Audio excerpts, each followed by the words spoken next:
Farmer రైతుని. So మన భారతదేశం వ్యవసాయ ఆధారిత దేశం. సో మన దేశంలో పుట్టినందుకు మనం చాలా ప్రౌడ్గా ఫీల్ కావాలి.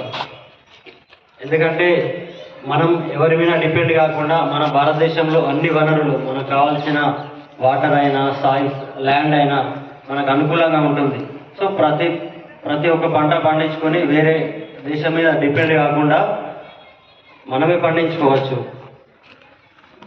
సో ఒక రైతు దేశానికి వెన్నుముక. రైతు లేనిదే రాజ్యం లేదు.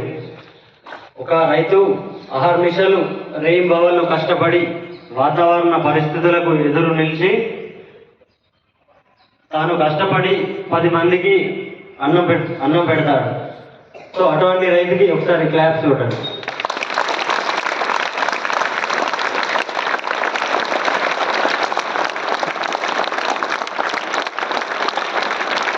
సో ఇప్పుడు ఎవరినైనా చూసుకోండి, ఒక బిజినెస్ మ్యాన్ ఫర్ ఎగ్జాంపుల్ 1-2 సార్లు బిజినెస్ చేస్తాడు.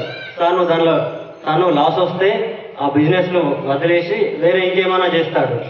కానీ రైతు మాత్రం ఎన్నిసార్లు ఫెయిల్ అయినా, ఎన్ని వాతావరణం అనుకూలించగలేకపోయినా, పంట నష్టం వచ్చినా వ్యవసాయాన్ని మాత్రం ఎప్పటికీ మరవడు. సో ఎప్పుడు చేస్తూనే ఉంటాడు. అదే రైతు యొక్క గొప్పతనం.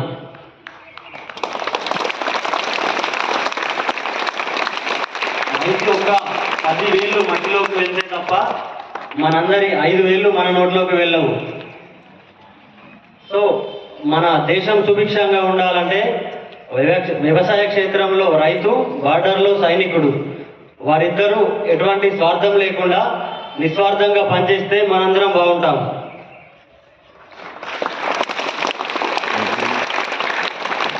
కానీ అది ఒకప్పుడు అట్లా ఉండేది. కానీ ఈ రోజుల్లో ఎంత చేంజ్ అయిందంటే అసలు రైతు అంటే మన సమాజం యాక్సెప్ట్ చేయలేకపోతుంది.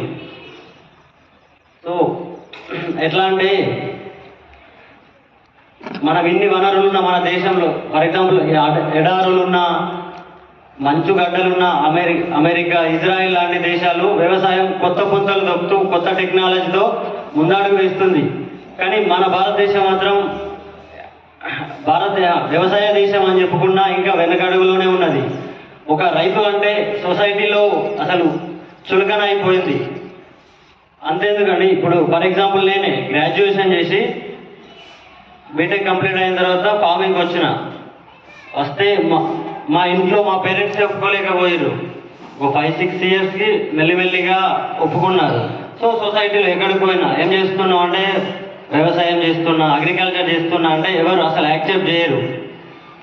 కానీ మనం పొద్దున్న లేస్తే ఫ్రెష్ కూరగాయలు ఎక్కడ దొరుకుతుంది, రైస్ ఎక్కడ దొరుకుతుంది, ధాన్యం అంటారు. కానీ రైతు అంటే చిన్న చూపు. సో ఈ వ్యవస్థ మారాలి.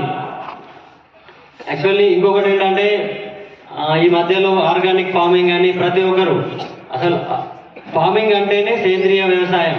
ఒకప్పుడు ఎట్లా ఉండేదంటే రైతు అంటే తాను కొట్టం నిండా పశువులు ఉండేవి, ఒక 10 పశువులు. సో ఆ పశువుల నుంచి వచ్చే పేడను పొలంలో చల్లితే ఎటువంటి ఫెర్టిలైజేషన్ అవసరం లేకుండా పంటలు స్వయంగా పండేవి. కానీ ఎప్పుడైతే రైతులు పాడి పశువులను వదిలేసి మిషనరీ వ్యవస్థ వచ్చిందో పశువులు లేకుండా వ్యవసాయం చేస్తున్నారు. సో స్టార్టింగ్ నుండి ఫర్టిలైజేషన్ మన కెమికల్స్ వేస్తూ సో ల్యాండ్ని పొల్యూట్ చేస్తున్నారు. సో అందుకే మళ్ళీ ఒకటి ఆర్గానిక్ ఫార్మింగ్ అని వచ్చింది. సో ఒక ఆవుతో ఒక 10 ఎకరాల ఫార్మింగ్ చేయవచ్చు, ఆవు పేడ మూత్రంతో. సో మన దగ్గర ఆవు పేడకి ఆవు మూత్రంకి వాల్యూ లేదు. ఈ రోజుల్లో ఒక న్యూజిలాండ్లో కిలో ఆవు పేడకి 11,000 రూపాయలు ఉంది. కానీ మనకి అసలు దాని వాల్యూ తెలియట్లేదు. సో మన స్కూల్ సిలబస్లో, కాలేజీలో కొన్ని చేంజెస్ చేయాలి. ఏంటంటే అసలు ఈ A+B² ఎక్కడ మన లైఫ్లో ఎక్కడ పనిచేయవు. సో మనం తినే ధాన్యం గింజ అసలు ఏ విధంగా తయారవుతుంది చిన్న పిల్లాడి నుంచి తెలియాలి. మనం ఏం తింటున్నాము, మనం తినే గింజ అసలు ఎట్లా పండుతుంది అని తెలుసుకోవాల్సిన అవసరం ఉంది. సో మీ అందరి గుడ్ లక్. ఏంటంటే మీకు ప్రశాంత్ సార్ ప్రిన్సిపల్గా ఉండడం మీ అందరి అదృష్టం. సో మీరు ఒక ప్రౌడ్గా ఫీల్ కావాలి. సార్ ఫీల్డ్ విజిటింగ్ అని చెప్పేసి కొన్ని కల్చరల్ యాక్టివిటీస్, ఫుడ్ ఫెస్టివల్ చాలా కండక్ట్ చేస్తున్నారు. సో ఈ అవేర్నెస్ చిన్న పిల్లల నుండే తీసుకురావాలి. మళ్ళీ ఒకసారి సార్కి క్లాస్ చూడండి.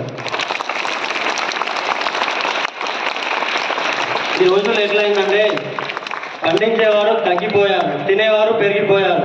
సో అందుకే కల్తీ అనేది చాలా పెరిగిపోతుంది. సో ఇప్పుడు మొన్న చూసినాము మనం సర్పంచ్ ఎలక్షన్స్ వచ్చినాయంటే యువత ప్రతి ఒక్కరూ సర్పంచ్కి పార్టిసిపేట్ చేశారు. కానీ ఫార్మింగ్ ఎందుకు రావట్లేదు? మనం పొద్దున్న లేస్తే కంపల్సరీ ఎన్ని కోట్లు ఉన్నా, ఇప్పుడు బ్యాంకులో లాకర్లో ఉన్న గోల్డ్ని డబ్బులను అయితే తినలేం కదా. పొద్దున్న లేస్తే రైస్ అయితే తినాలి, ఏదో ధాన్యం గింజనే. కానీ మళ్ళీ వ్యవసాయం ఫార్మర్ దాకా వచ్చేసరికి ఒక చిన్న చూపు.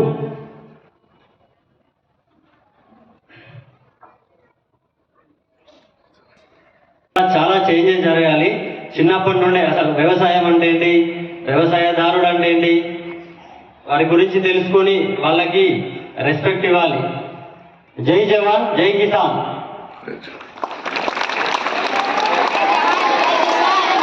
జై జవాన్